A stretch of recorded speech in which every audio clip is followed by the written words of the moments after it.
In this video, I will be showing you how to play triplet rasgueados using the thumb and the middle finger. Let's begin. I'll be going through that short demonstration piece as a tutorial in a moment with the sheet music underneath, and I'll play it nice and slow. But first, I want to cover the basics of technique, and I'll be using an A minor chord here. First of all, it's called a triplet because it has 3 strokes. Upstroke of the thumb, downstroke of the middle, and downstroke of the thumb. But on its own, the triplet isn't much use. We normally end it with an upstroke of the thumb. Started with an upstroke of the thumb and end it with an upstroke of the thumb.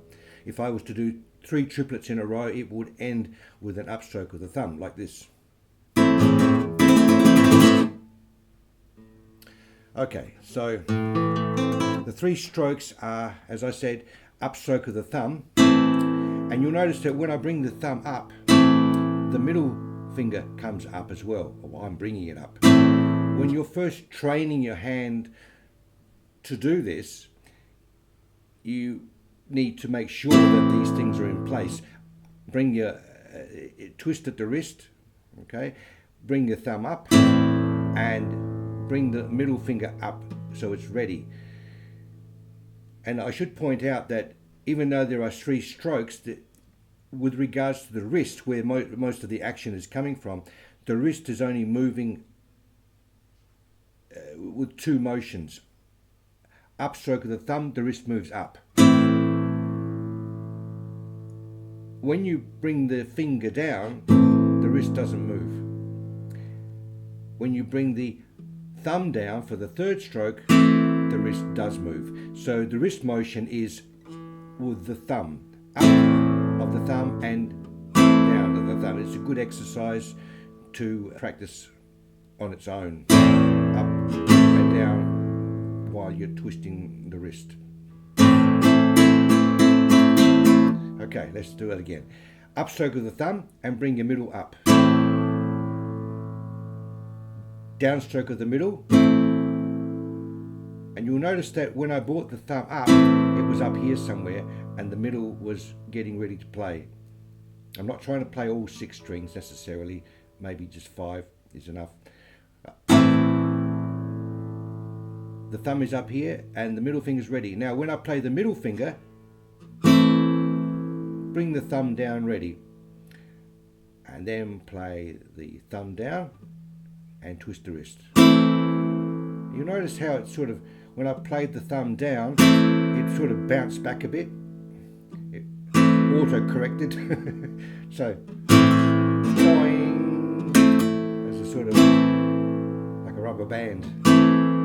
Okay, so, and that makes the thumb ready for the next upstroke. Up, middle down, thumb down,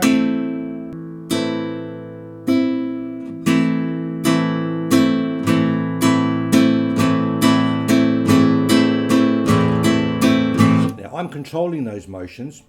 I am physically and mentally controlling these motions.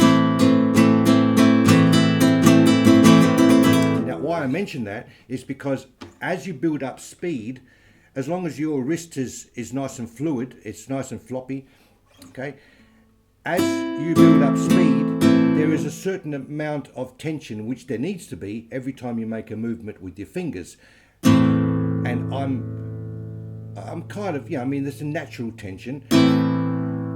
I'm making the wrist move. I'm making the finger down and making the wrist move a certain amount. I'm mentally controlling it. But after a while, after you build up the speed, about there, the wrist takes over on its own and the fingers take over with their own muscle memory, which is why it's important to build that muscle memory up, because after a while it just breaks away and the hand and the wrist and the fingers do everything by instinct rather than something I have to think about and actually control. Like I said here, I'm controlling here, but after a while there is a breakaway point.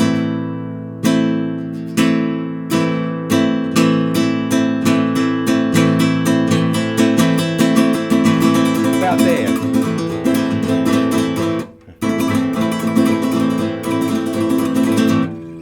That very fast movement is just fluid. It's really just a wrist turning.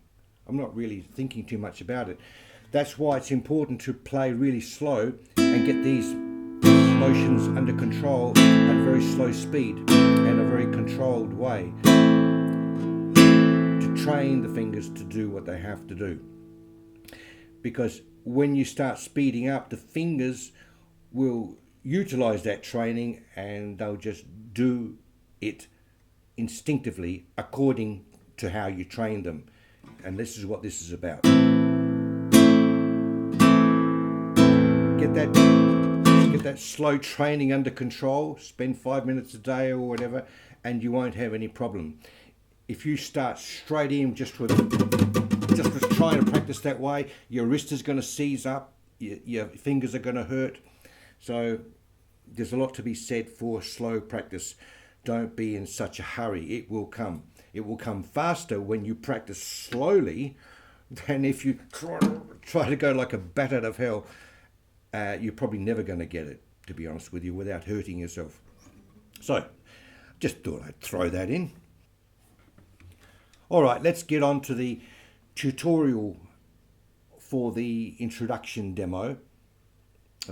And I'll play each passage first at normal speed and then at slow speed. So let's get started. I played this thing in a rumba style, and the chords are A minor for most of it, and near the end E major. Measure 1 and measure 2 are exactly the same. Let's go through measures 1 and 2 together, first at normal speed.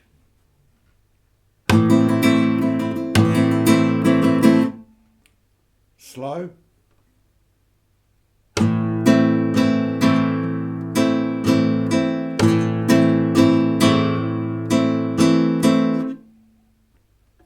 Measures 3 and 4 together at normal speed.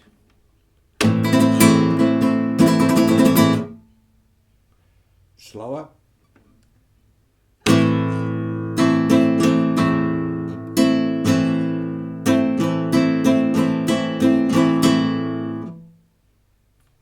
In measure 3, we've got the triplet rasgueado.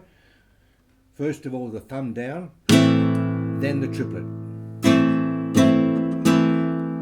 followed by a thumb up, and 2 index strokes. Measure 4 is the four-stroke rasgueado played in a triplet pattern, if you know what I mean, using this triplet pattern but playing in fours. So 1, 2, 3, 4, 1, 2, 3, 4, 1.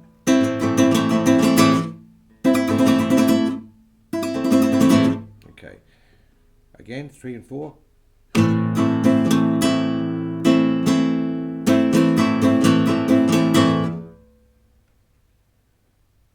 Measures 5 and 6 at normal speed.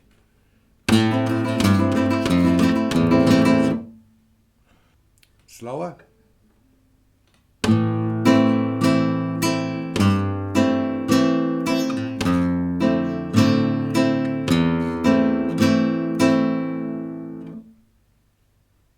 Measures 7 and 8 at normal speed.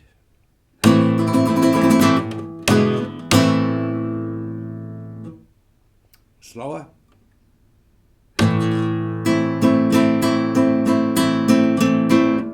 E major and A minor.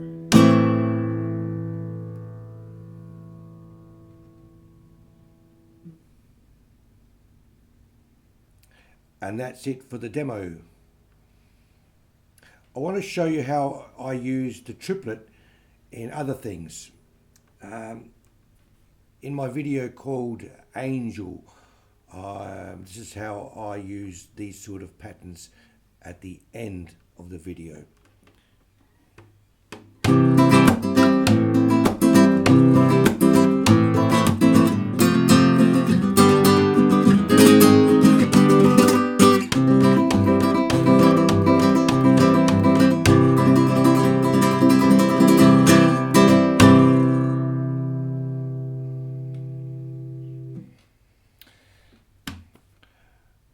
Okay, I think that's enough. If you want to know more about rasgueados, be sure to check out my other videos. And thanks for watching. See you later.